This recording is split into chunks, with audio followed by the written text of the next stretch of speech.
tapos na tayo mag-exercise. Akyatin natin si George sa taas. Ay, si Boy nandito. Sino ba tulog? Tinanggal ko na yung passion namin dun. Kasi tingnan natin si George sa taas.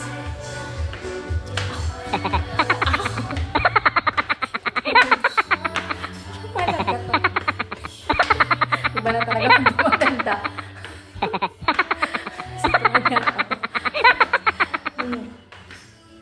Ay!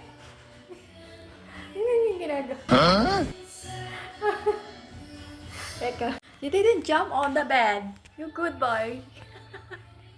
Malungkot yan. Malungkot po siya kasi wala yung pillow niya. Nilaban ko kasi. So, ito yung paborito niyang ginagawa niyang pacifier. Favorite niya yan. What you doing? Sana all ganito na lang yung life.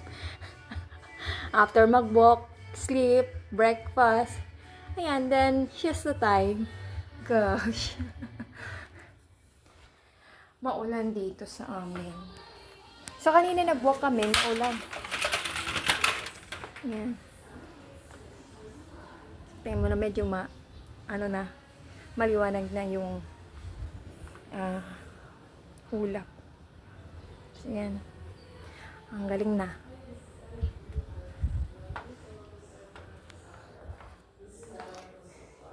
Ito na si Jory.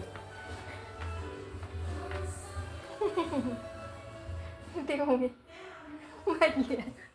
Ganyang tingin.